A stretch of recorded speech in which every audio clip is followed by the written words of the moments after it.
여러분 오늘 말씀 중에서 신약 성경에서 굉장히 유명한 찬가인 마리아의 찬가가 나오게 됩니다. 이 말씀을 보면은 바로 하나님께서 연약한 자들을 들어서 하나님의 영광을 위해서 사용한다는 내용들이 주가 됩니다. 그 역사들이 바로 이 마리아와 엘리사벳에게 나타나게 됩니다. 여러분들의 삶 가운데서도 이런 은혜로 말미암아 하나님을 마리아처럼 찬송하는 여러분들 되시기를 축복드리며 오늘 이 말씀을 열고자 합니다. 오늘 하나님께서 우리에게 주시는 말씀은 누가복음 1장 39절부터 56절 말씀입니다. 제가 읽겠습니다.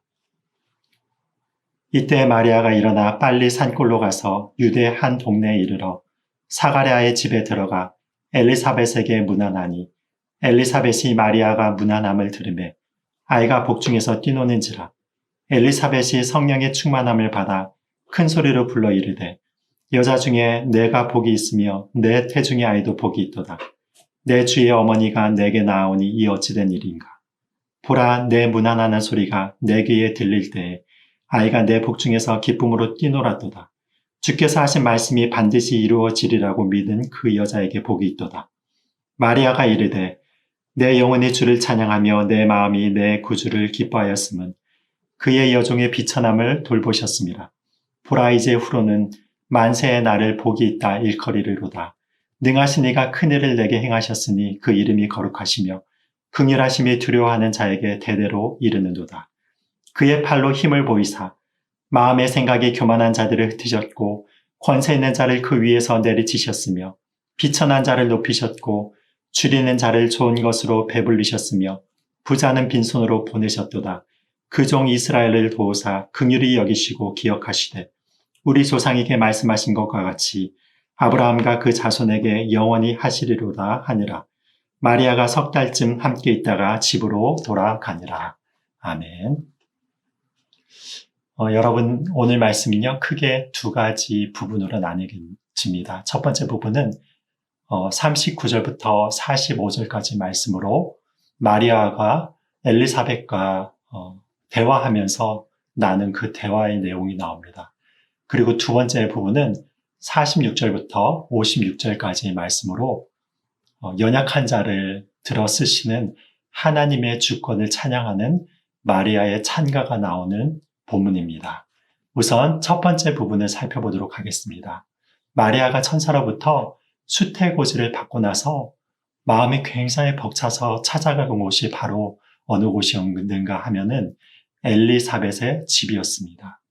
여러분 이 두 여인에게 있어서는 공통점과 차이점이 있죠. 여러분 차이점은 어떤 것입니까? 이 두 분들 가운데 나이가 굉장히 많이 차이가 납니다. 그렇다면 공통점은 무엇입니까? 둘 다 잉태를 할 수 없는 몸이었는데 성령님의 도우심으로 말미암아 생명을 잉태하게 되었다는 것입니다. 여러분 이것을 통해서 우리가 알 수 있는 것은 무엇이냐면요. 이렇게 차이점들이 많음에도 불구하고 성령 안에서 연합된 자들은 하나님 안에서의 진정한 깊은 교제를 할 수 있다는 것입니다.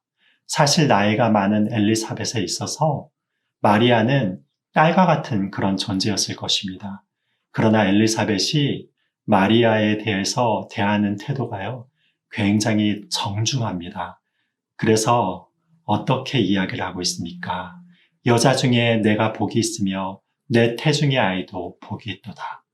내 주의 어머니가 내게 나오니 이 어찌된 일인가 하면서 마리아를 존대하면서 마리아를 축복하는 장면들이 나옵니다.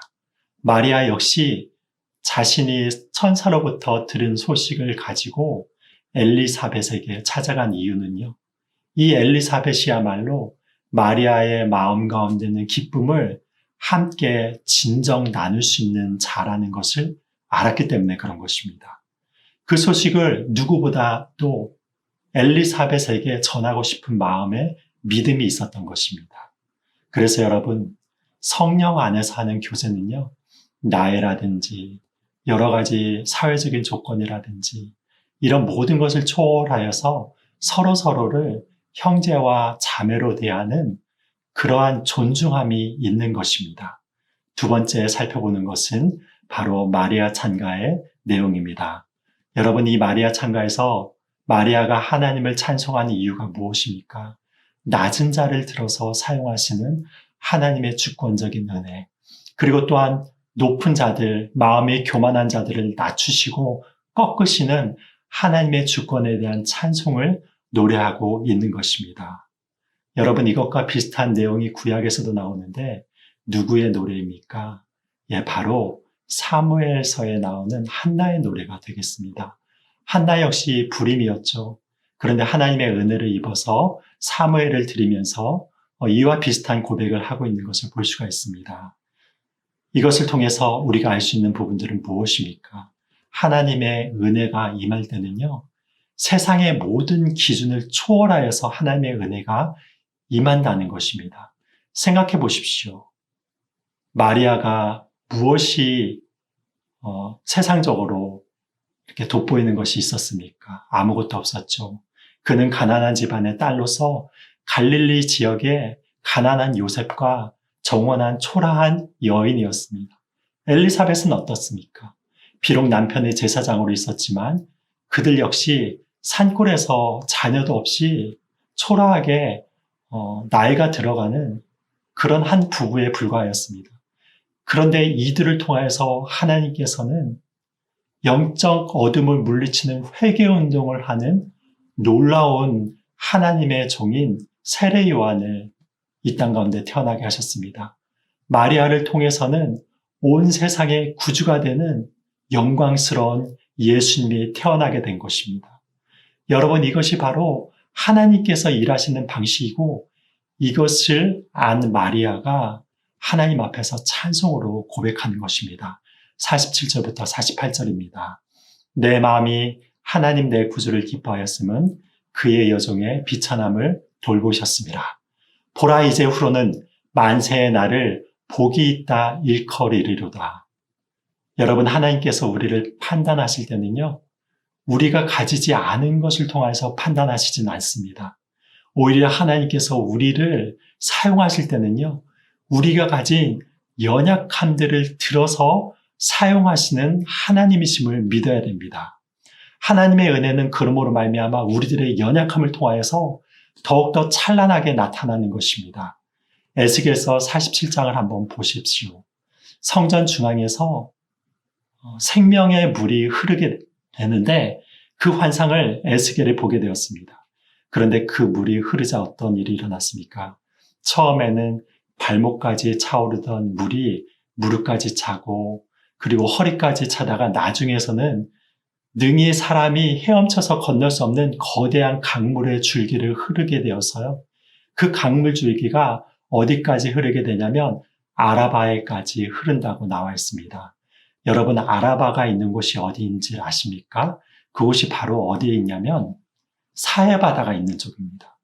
그래서 이 생명의 물줄기가 사해바다까지 흐르게 되는데 그러면서 나타나는 역사들이 어떤 것입니까? 그 죽음의 바다였던 사해바다가 회복이 되고요.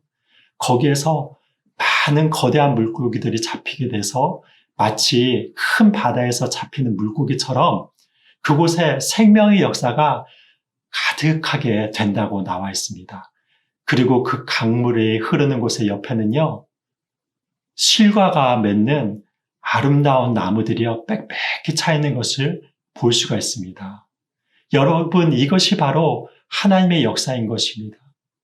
사회와 같이 죽은 곳이라 할지라도 하나님의 역사가 흐르는 곳에 생명의 역사가 일어납니다. 그래서 하나님의 역사는 가난한 곳을 향해서 흐르는 것입니다. 여러분, 생각해 보십시오. 예수님이 이곳 가운데서 정말 연약한 모습으로 오시지 아니하고 왕족의 모습으로만 오셨다면은 예수님의 은혜의 역사는 기껏 해봐야 예수님 당시의 황제였던 카이사르, 아우구스트와 같은 그 정도의 역사에 그쳤을 것입니다. 그런데 여러분, 그렇게 그 당시에 팍스 로마나라고 해서 로마 제국의 그런 군사적인 힘과 경제적인 힘과 정치적인 힘으로 안정화를 취하고 있었지만 그 안정화로 인하여서 이렇게 연약한 여인들인 바로 마리아와 엘리사벳과 같은 여인들에게 있어서는 그러한 축복의 역사들이 그들까지 온전히 이르지 못함을 볼 수 있습니다. 그런데 반대로 하나님의 역사가 임하면 어떻게 되는 것입니까? 엘리사벳과 마리아와 같이 연약한 자들에게도 감당할 수 없는 은혜가 흐르게 되는 것입니다. 이것이 바로 하나님의 은혜의 본질인 것입니다.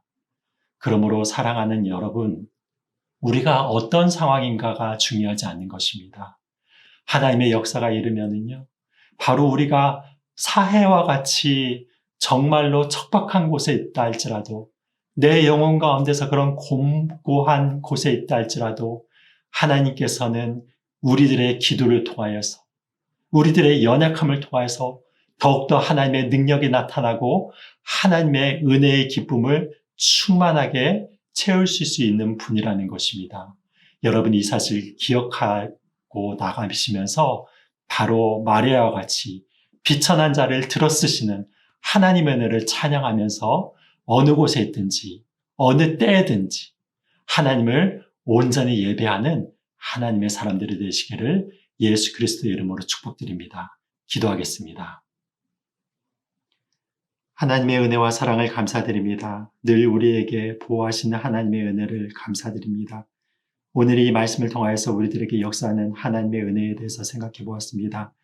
우리가 비록 연약하다 할지라도 주님께서 주시는 은혜는 이 모든 것을 초월하여서 뛰어넘으시고 연약한 자를 들어서 하나님의 영광 위에서 사용하게 하시는 분이심을 바라보니 우리가 마리아와 같이 그런 하나님의 은혜를 찬양하며 나가게 하여 주시어서 어느 곳에 있든지 어느 때에든지 하나님을 붙잡고 승리의 개가를 부르며 아버지께 영광을 돌리는 하나님의 충성스러운 자들로 사용됨을 바꾸실 수 있도록 축복하여 주시옵소서.